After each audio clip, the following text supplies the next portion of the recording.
اعوذ باللہ من الشیطان الرجیم بسم اللہ الرحمن الرحیم۔ امیر المومنین حضرت علی بن ابی طالب علیہ السلام کے فرامین آپ صاحبان کی خدمت میں پیش کرنے کا شرف حاصل کیا جا رہا ہے، اور اب آپ کی خدمت میں 31واں فرمان ہدیہ کرنے کی سعادت حاصل کی جا رہی ہے۔ وقال علیہ السلام، آپ علیہ السلام نے ارشاد فرمایا، الکفر علی اربع دعائما، کہ کفر 4 ستونوں پر قائم ہے۔ التعمق، حد سے بڑی ہوئی قد و کاوش، والتنازع، اور جھگڑالو پن، والزیغ، اور کج روی، والشقاق، اور چوتھا ستون ہے شقاق یعنی اختلاف۔ فمن تعمق لم ینب الی الحق، جو شخص حد سے بڑھ کر قد و کاوش کرتا ہے وہ کبھی بھی حق کی طرف رجوع نہیں کر سکتا۔ ومن کثر نزاعہ بالجہل دام اماہ عن الحق، اور مولا فرما رہے ہیں کہ جو شخص جہالت کی وجہ سے زیادہ جھگڑے کرتا ہے وہ حق سے ہمیشہ اندھا رہتا ہے، حق کو کبھی بھی پا نہیں سکتا۔ ومن زاغ ساءت عندہ الحسنۃ، اور جو شخص کجروی اختیار کرے یعنی حق سے منہ کو موڑ لے، اس کے نزدیک اچھائی برائی بن جاتی ہے۔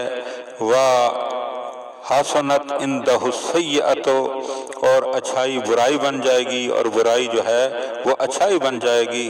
وسکر سکر الضلالہ، اور وہ ہمیشہ گمراہی کی نشے میں مدہوش پڑا رہے گا۔ ومن شاق، اور جو شخص حق کی خلاف ورزی کرے، وعرض علیہ ترکہ، تو اس شخص پر راستے بہت دشوار ہو جائیں گے۔ وعضل علیہ امرہ، اور اس کے معاملات اس کے لیے سخت پیچیدہ ہو جاتے ہیں۔ وضاق علیہ مخرجہ، اور ان معاملات سے نکلنے کی راہ اس کے لیے تنگ ہو جائے گی۔ وشق علی اربع شعب، اور شک کی بھی 4 شاخیں ہیں۔ التماری، ان میں سے پہلی ہے کٹ حجتی، والحول، اور خوف ہے، والتردد، اور سرگردانی ہے، اور والاستسلام، اور چوتھی شاخ شک کی جو ہے وہ باطل کے سامنے سرنگوں ہونا ہے۔ تو مولا ہمیں بتا رہے ہیں شک کے حوالے سے کہ شک کیا ہے۔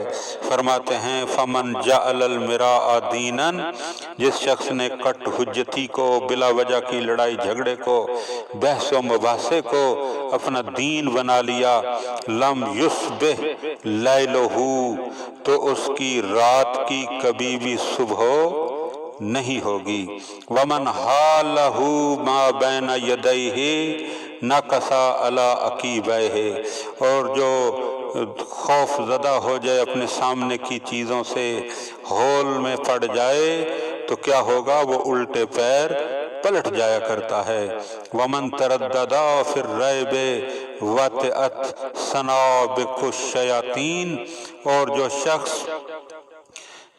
شک و شبہ میں سرگرداں ہو جائے اسے شیاطین اپنے پنجوں سے روند ڈالتے ہیں۔ وَمَنِ اسْتَسْلَمَ لِحَلْقَةِ الدُّنْيَا وَالْآخِرَةِ حَلَقَ فِيهِمَا، اور جس شخص نے دنیا و آخرت کی تباہی کے آگے سر تسلیم کو خم کر دیا، وہ 2 جہاں میں تباہی سے دوچار ہو جائے گا۔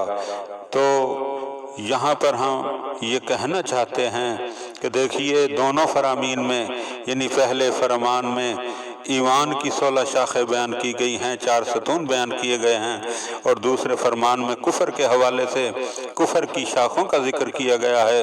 اب ہمیں خود سوچنا چاہیے کہ ہم کن شاخوں کے ساتھ لگے ہوئے ہیں۔ کہیں کوئی کفر کی شاخ تو ہماری زندگی میں اثر انداز نہیں ہو رہی۔ دعا ہے کہ خداوند عالم ہمیں مولا کے ان فرامین کو سمجھنے اور ان پر عمل کرنے کی توفیق عطا فرمائے۔ اللہم صلی علی محمد و آل محمد۔